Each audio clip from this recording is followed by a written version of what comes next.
Today we're diving into a topic that's both fascinating and a bit unsettling. AI voice scams. Have you heard about how scammers are now using artificial intelligence to mimic voices? Oh yes, it's wild. The technology has gotten so good that it can clone someone's voice just from a short audio clip. Imagine getting a call from someone who sounds exactly like your family member, only it's not them. That's the scary part. I read that people have lost thousands because the fake voices are almost indistinguishable from real ones. How do you think this is even possible? It comes down to deep learning algorithms. These systems analyze voice samples and reproduce the tone, pitch, and even the rhythm of speech. It's like your voice has a digital twin out there. That's a bit unnerving, honestly. I guess the days of, I know your voice, it must be you, are over. But do you think the general public is aware of how advanced this tech has become? Not really.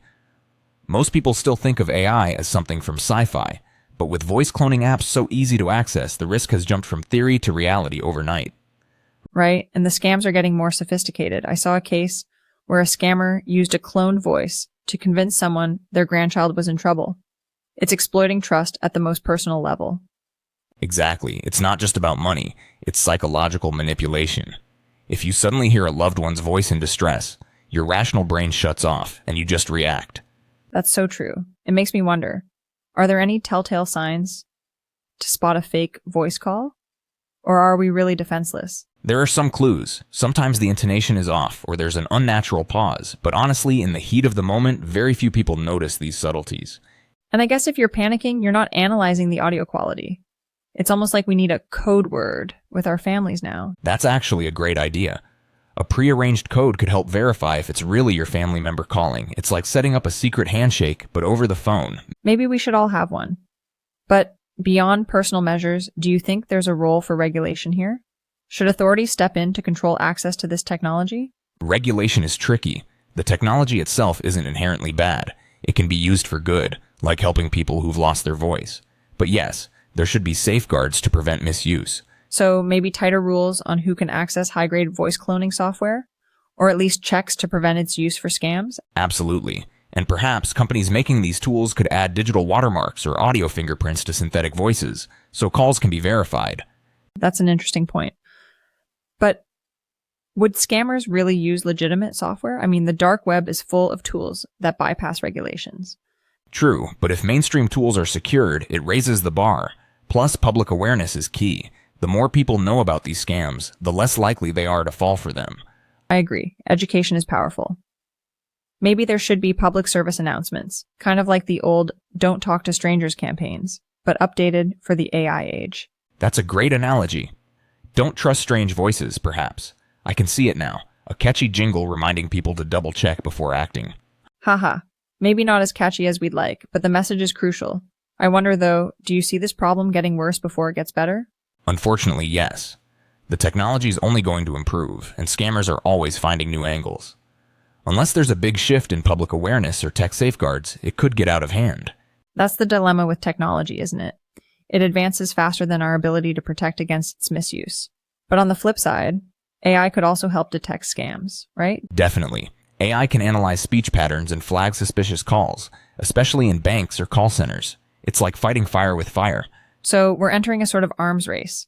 AI scammers versus AI defenders. It almost sounds like a plot for a cyber thriller. It does. But in reality, it's a race we can't afford to lose. People's finances, reputations, even their emotional well-being are on the line. Speaking of emotional well-being, can you imagine the stress of getting a fake distress call? It must be traumatizing, even if you realize later it was a scam. Absolutely. Some victims report lingering anxiety, even after they know it was fake. The emotional fallout can be worse than the financial loss. It just shows how personal these scams have become. It's not the old Nigerian prince emails anymore. This is targeting people's hearts. Well said. And the fact that it feels so real makes it even harder to defend against.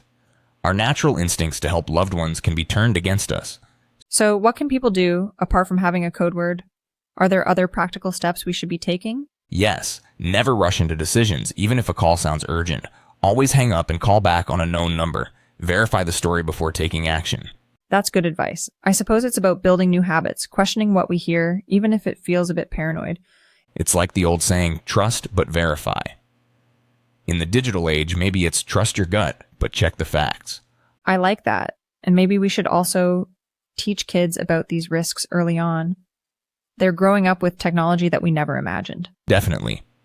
Digital literacy isn't just about using apps anymore. It's about understanding the risks of AI and misinformation. It's a whole new world. Sometimes I wish we could go back to rotary phones. No voice cloning there. True, but then we'd miss out on all the good stuff AI can do, like making life easier, connecting people, even helping those with disabilities. That's an important point. The tech isn't all bad. It's about how we use it. Maybe the answer is balance and vigilance. Exactly. Embrace the benefits, but don't ignore the dangers. A bit like fire, great for warmth, not so great if you lose control. Perfect analogy. Before we wrap up, do you think we'll ever have foolproof ways to detect AI-generated voices? I'm hopeful. Research is ongoing, and as awareness grows, detection tools will get better. But as with any security measure, it's a moving target. So in the end, it's about staying informed, being cautious, and adapting as technology evolves. Absolutely. And talking about it, like we're doing now, is a big part of that process. Couldn't agree more. Thanks for tuning in, everyone. Stay safe, stay curious, and maybe check in with your loved ones just to be sure it's really them. And remember, if you get a call that seems off, don't panic. Verify first, act second. Until next time. Take care. Bye.